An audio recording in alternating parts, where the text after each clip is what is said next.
Assalamualaikum warahmatullahi wabarakatuh. Halo, apa kabar? Berjumpa lagi bersama saya, Kiswatun Muhayyaro di YouTube channel Cakrawala Biologi. Kali ini kita akan bahas tentang jaringan meristem pada tumbuhan. Tapi sebelum lanjut untuk nonton video ini, jangan lupa ya untuk like, komen, dan juga subscribe YouTube channel ini. Berbicara tentang biologi yang membahas tentang makhluk hidup, maka cakupan pembahasannya cukup luas ya, mulai dari tingkat terkecil sampai dengan tingkat terbesar. Dari mulai yang ukuran mikroskopis sampai dengan ukuran yang makroskopis. Pada biologi, organisasi kehidupan makhluk hidup itu dimulai dari tingkat terkecil, ya, yaitu sel, kemudian jaringan, organ, sistem organ, organisme, populasi, komunitas, bioma, dan juga biosfer.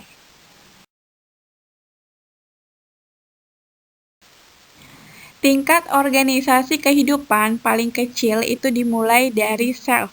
Sel ini merupakan unit struktural dan juga fungsional terkecil dari makhluk hidup. Sel-sel yang memiliki bentuk, kemudian susunan, dan juga fungsi yang sama akan membentuk suatu jaringan.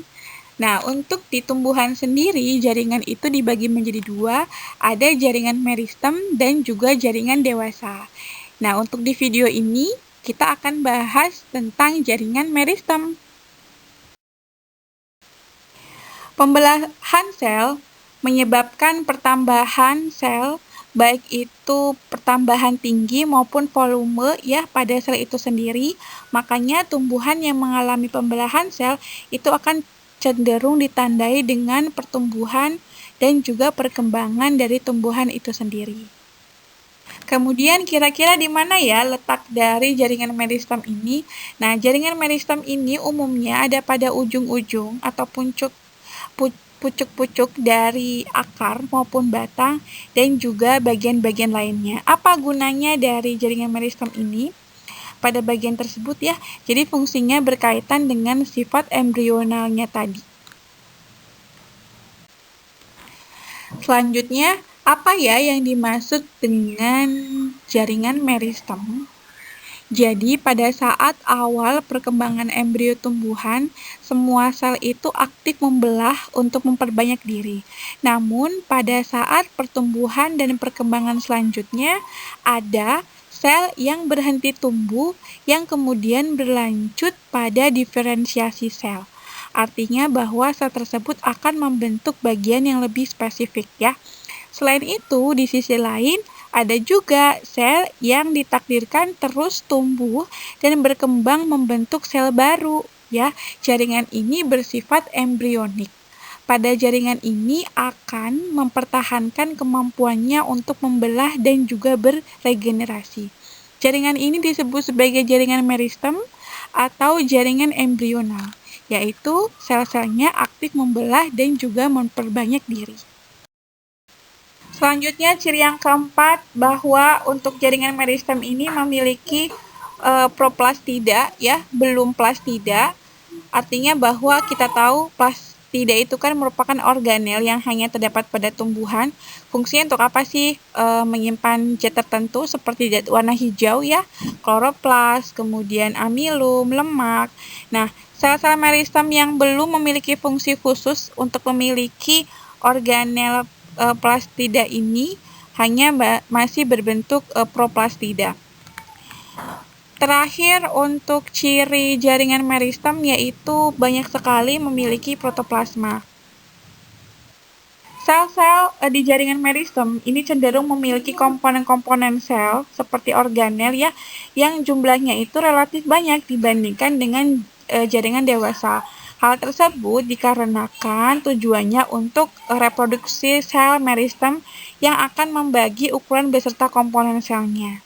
Jadi, sekali lagi untuk ciri-ciri jaringan meristem, yang pertama hanya memiliki dinding primer, yang kedua memiliki bentuk sel yang cenderung isodiametris, kemudian memiliki vakuola kecil, bahkan ada yang tidak memiliki, kemudian belum memiliki plastida, hanya berupa proplastida.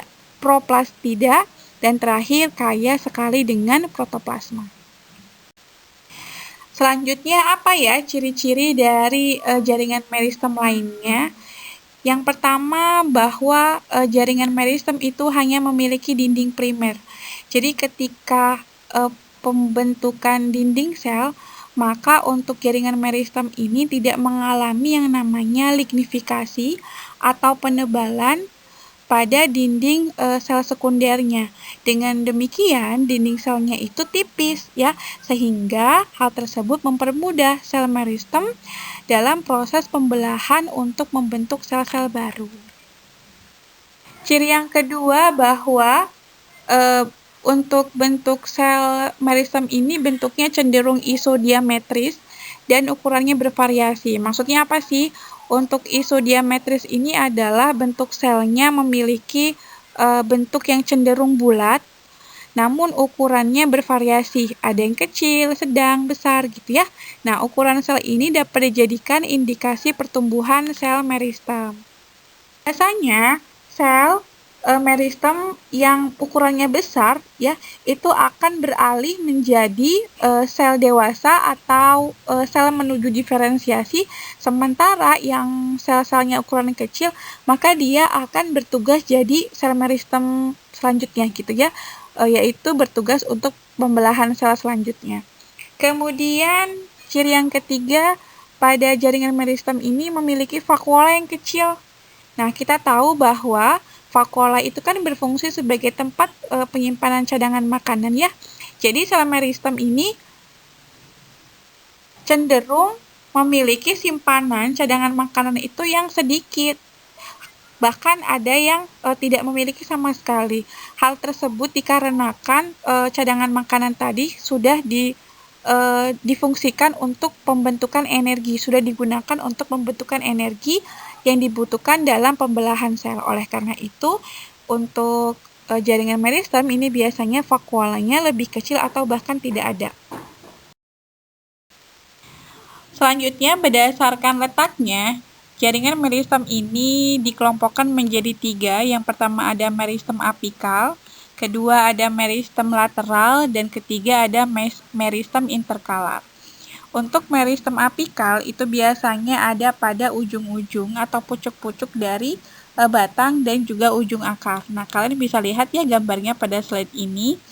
Kemudian ada meristem interkalar. Meristem interkalar ini terdapat di antara jaringan dewasa seperti pada pangkal-pangkal dari ruas batang rumput-rumputan. Kemudian yang terakhir ada meristem lateral. Ini terdapat di sejajar dengan keliling organ tempat jaringan ini ditemukan, misalnya pada kambium.